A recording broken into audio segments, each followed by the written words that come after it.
Oke guys, jangan lupa klik like, comment, share, and subscribe ya. Oke, langsung aja cek.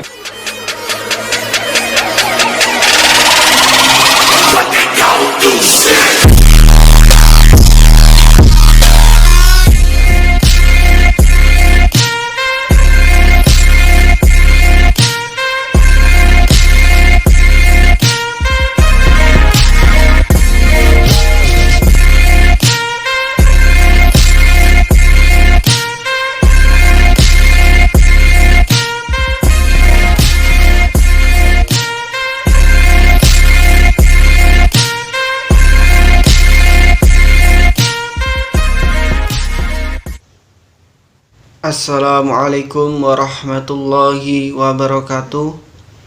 Alhamdulillahirabbil alamin wa bihi nasta'inu ala umurud dunya waddin wa ala alihi wa sahbihi ajmain. Amma ba'du. Khatratul mukarramin, para alim ulama wabil khusus dosen kami Ibu Nurseri selaku pembimbing mata kuliah metodologi pengembangan dakwah. Baiklah, di sini kami dari kelompok 3 ingin memaparkan diskusi kami dan saya sendiri. Nama saya Dani Dwi Hidayat. NIM saya 1930504076.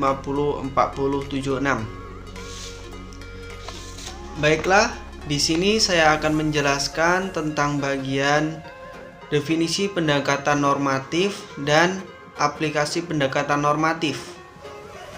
Nah, definisi pendekatan normatif ini sendiri dalam melakukan pendekatan dan pengkajian dalam studi Islam memiliki berbagai macam pendekatan. Nah, pendekatannya itu sangat banyak, baik bisa dari melalui Al-Quran maupun hadis. Nah, pendekatan normatif ini yaitu suatu pendekatan yang memandang agama dari segi ajaran, yang mana segi ajaran ini adalah segi ajaran yang real, yang pasti datang dari Tuhan, dari Allah Subhanahu wa Ta'ala. Ketika agama ini turun, maka nalar pikir manusia belum bisa berpikir sampai situ. Dalam pendekatan normatif, agama dilihat sebagai suatu kebenaran yang mutlak dari Tuhan. Tidak ada kekurangan sedikit pun. Dalam kaitan ini, agama sangat bersifat sangat ideal, sangat prima.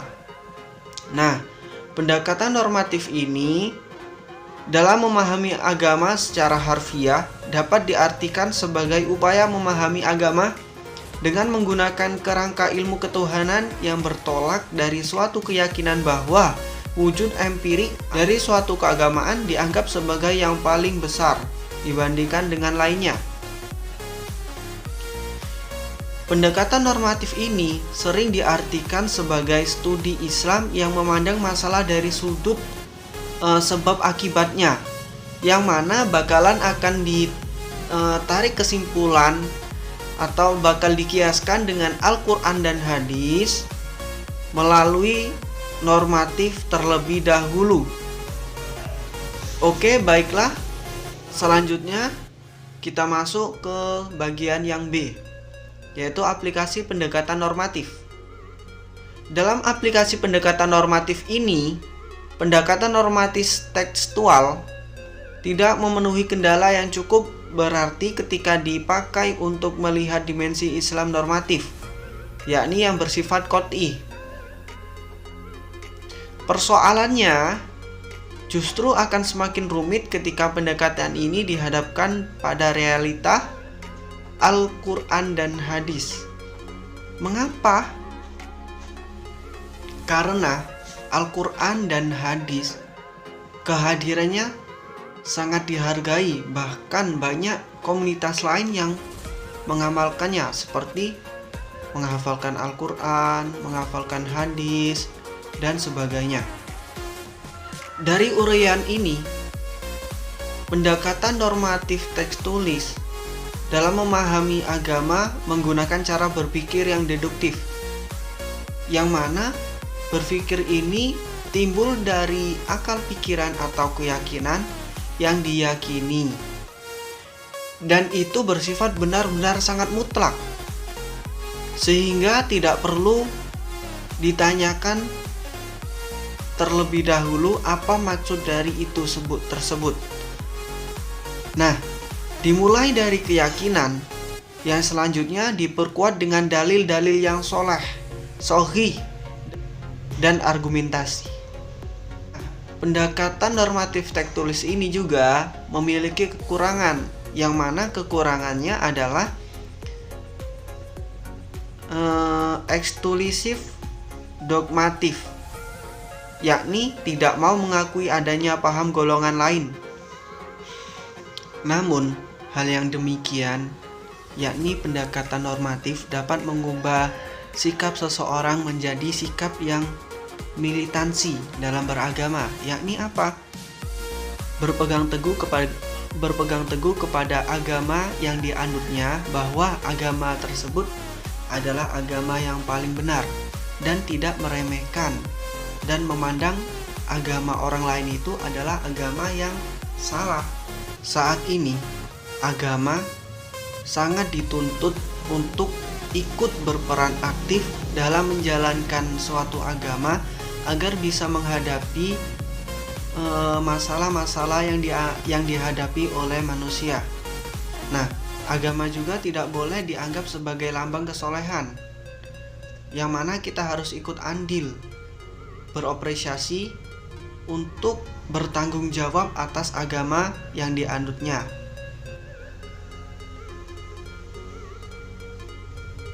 Baiklah, penjelasan selanjutnya akan dilanjutkan kepada rekan saya, yakni Saudari Filsah.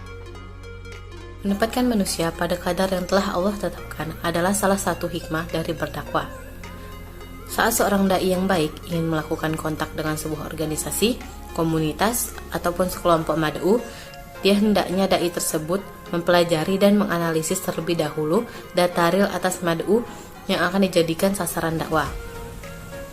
Berikut ini adalah beberapa landasan normatif yang berkaitan dengan pola interaksi dan komunikasi dalam berbagai macam lingkungan manusia. Berfirman, dan di atas setiap orang-orang yang berpengetahuan itu ada lagi yang maha mengetahui. Quran Surat Yusuf ayat ke-76. Hasan al-Basri pernah berkata, tidak ada seorang alim pun kecuali di atasnya ada orang alim lagi sampai berakhir kepada Allah. Potongan ayat ini memberitahu kita bahwa ilmu itu bertingkat sesuai dengan orangnya. Sebagian orang mungkin sudah cukup puas dengan kemampuan yang ia punya. Tapi bagi sebagian orang lagi yang merasa ilmu adalah salah satu cara yang tepat untuk mendekatkan diri kepada Allah, ia akan terus-menerus mencari ilmu atas keridhaan Allah. Dengan ayat ini berarti kita diberi isyarat sekaligus informasi bagaimana cara membangun komunikasi dengan berbagai perbedaan manusia. Ali bin Abi Thalib berkata, bicaralah kalian dengan orang-orang yang sesuai dengan tingkatan pengetahuan mereka. Apakah engkau suka Allah dan Rasulnya didustakan? Ali mencoba memahami karakter manusia yang sangat berbeda. Beliau berpikir jika dakwah tidak bisa dilakukan dengan memandang sama strata mad'u, ayat Allah dan sabda Rasul bisa menjadi bahan olok-olokan yang bagi orang yang tidak paham. Dari Aisyah radhiyallahu anha berkata, Rasulullah Shallallahu Alaihi Wasallam meminta kepada kami untuk menempatkan manusia sesuai dengan kedudukannya. Rasulullah Shallallahu Alaihi Wasallam pernah berkata kepada Aisyah, wahai Aisyah, jika bukan karena kaummu masuk Islam, aku pasti akan merombak Ka'bah dan akan aku jadikan dua pintu untuk masuk dan pintu untuk keluar. Dalam penjelasan hadis ini, Abu Hasan al-Ashqalani berkata, orang-orang Quraisy sangat menyukai Ka'bah. Rasulullah Shallallahu Alaihi Wasallam pernah merencanakan untuk mengubah bangunannya, tapi beliau khawatir pada penduduk Quraisy yang baru masuk Islam akan memiliki pikiran yang tidak-tidak. Akhirnya beliau mengurungkan rencananya. Inilah beberapa contoh aplikatif Rasulullah Shallallahu Alaihi Wasallam pada penjelasan perintah Allah agar dapat berdakwah dengan penuh hikmah.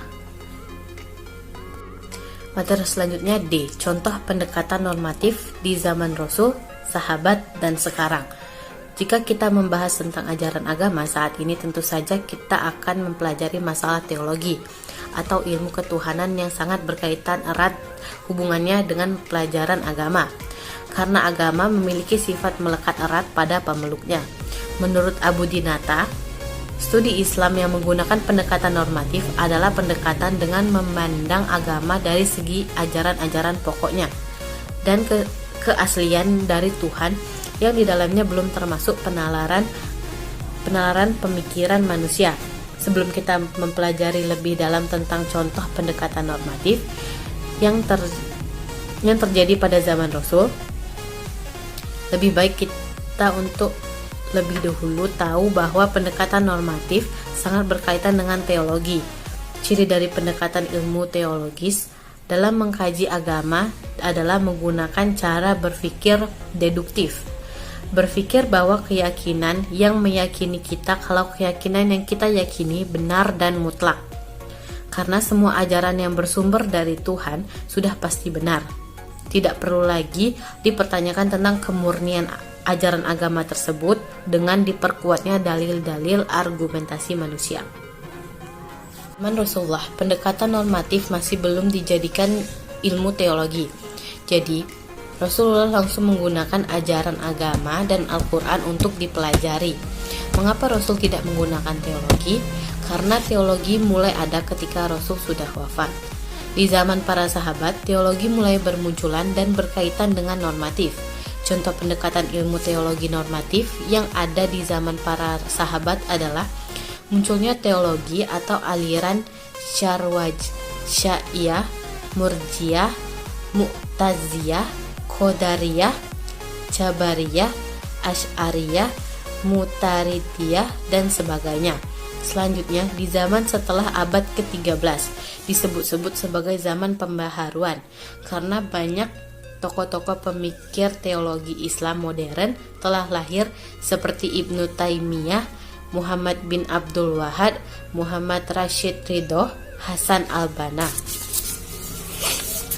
17 di Indonesia ada tokoh-tokoh ulama pemikir yang juga merupakan ahli sufi dan ahli fikih sekaligus seperti Naruddin Al-Raniri, Muhammad Rauf As-Singkel, dan Muhammad Yusuf Al-Makassari.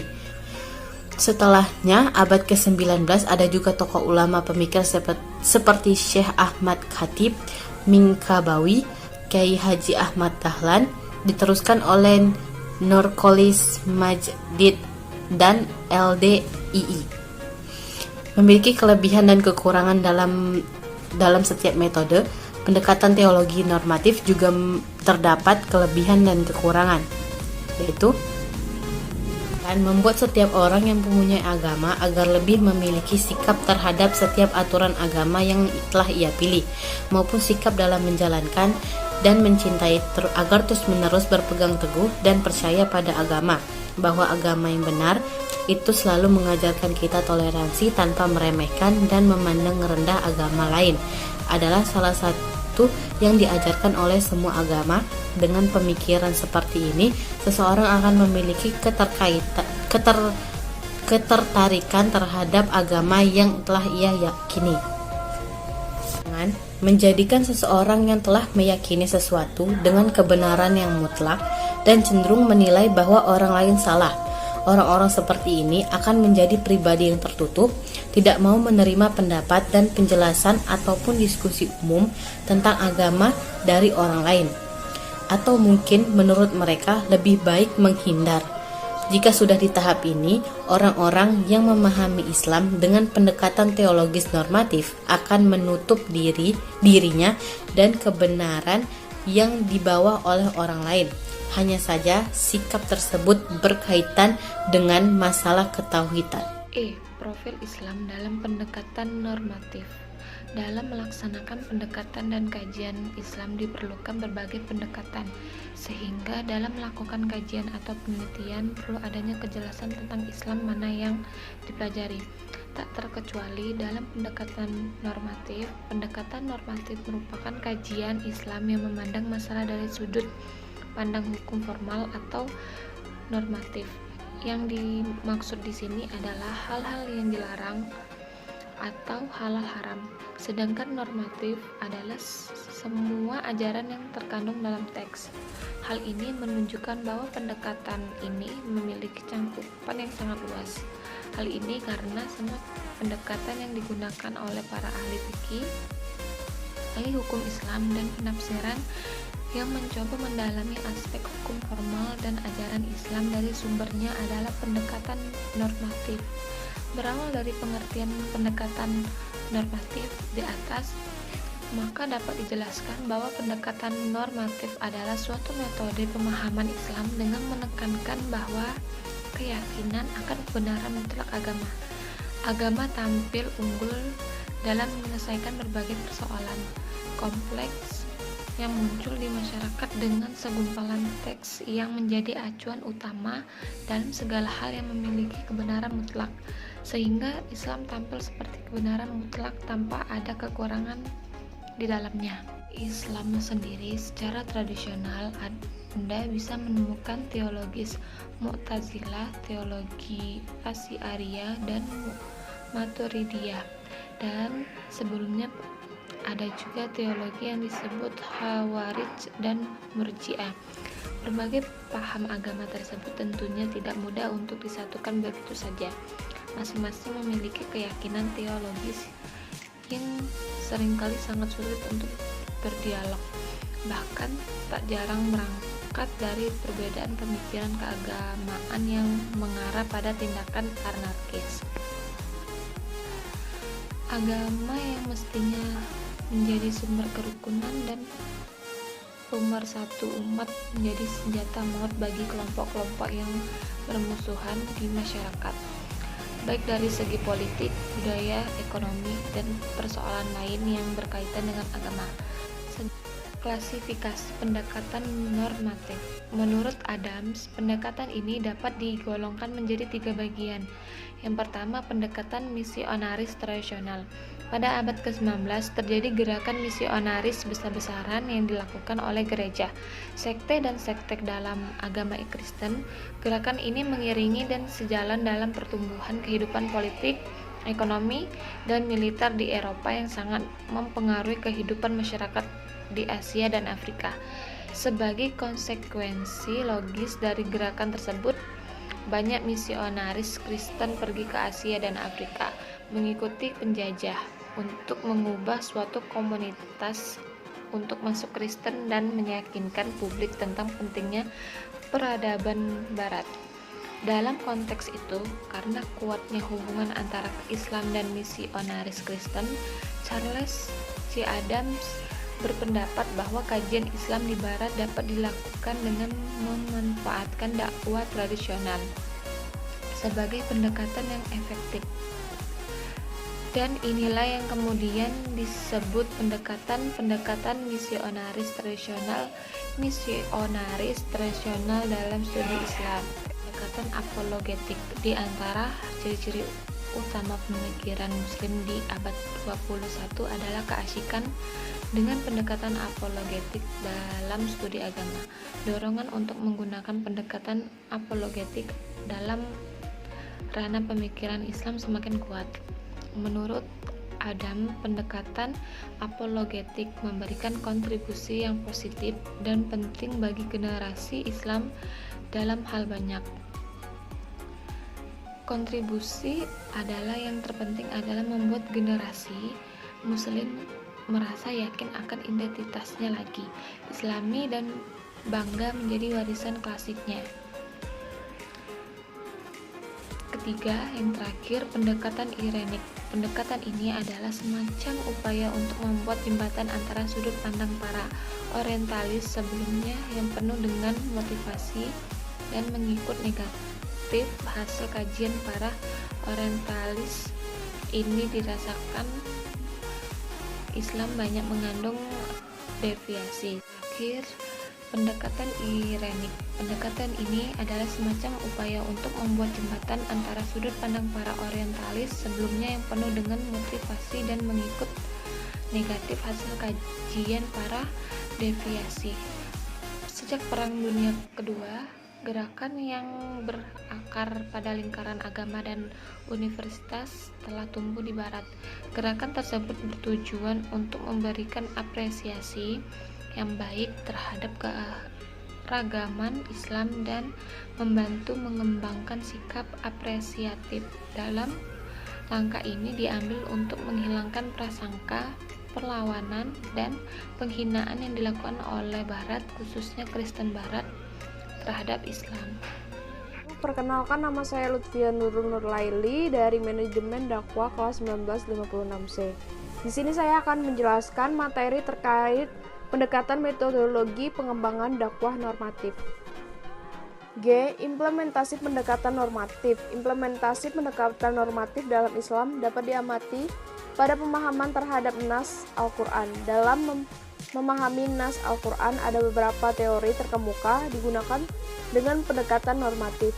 Selain itu, teori yang digunakan oleh fuqaha, usuliyin, mu'adisin, dan mufasirin adalah teori dogma filosofis, yaitu pendekatan bagaimana memahami Al-Quran dengan cara penafsiran secara sistematik filosofis dengan mencari poin objektif dari satu sisi Al-Quran.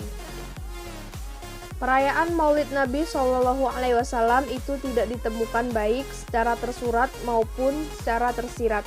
Dalam dua naskah utama agama Islam tersebut, memahami Islam secara normatif berarti mengerti, memahami, dan menginterpretasikan dan mengamalkan nilai-nilai yang bersumber dari Al-Quran dan Al-Sunnah.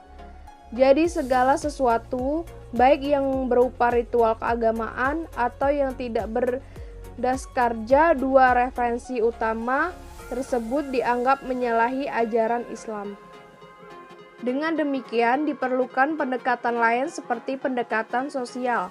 Dengan pendekatan ini, agama akan muncul sebagai agama yang dinamis dan moderat terhadap perbedaan yang sudah menjadi kebiasaan masyarakat Indonesia. Sampai saat ini, acara peringatan Maulid Nabi masih menjadi topik keagamaan yang menjadi bahan perbincangan dalam setiap tahunnya, tepatnya di bulan Rabiul Awal. Tidak cukup sampai di situ, akibat dari selisih penafsiran mengenai boleh tidaknya mengadakan acara Maulid Nabi tersebut, bahkan sampai sekarang ada yang menganggap benar dan ada yang menganggap bid'ah. Terkait nas spesifikasi dari Al-Quran, Izzat Darwasa sebagaimana dikutip oleh Khairuddin menyampaikan Al-Quran pada intinya berisi dua hal pokok. Yang pertama dasar fundamental, yang kedua syarat atau sebagai media untuk mencapai dasar fundamental tersebut. Dasar-dasar tersebut urgent karena di dalamnya berisi poin wahyu dan dakwah Nabi. Hal yang masuk dasar adalah tunduk kepada Allah dan harus mempersiapkan norma yang lengkap tentang kegiatan syariah. Sampai saat ini, acara peringatan Maulid Nabi masih menjadi topik keagamaan yang menjadi bahan perbincangan dalam setiap tahunnya, tepatnya di bulan Rabiul Awal. Tidak cukup sampai di situ, akibat dari selisih penafsiran mengenai boleh tidaknya mengadakan acara Maulid Nabi tersebut, bahkan sampai sekarang ada yang menganggap benar dan ada yang menganggap bid'ah. Itu saja yang dapat kami sampaikan, lebih kurangnya kami mohon maaf. Kepada Allah kami mohon ampun. Zikir fikir dan amal soleh. Wallahul muwafiq ila aqwamit thoriq. Wassalamualaikum warahmatullahi wabarakatuh.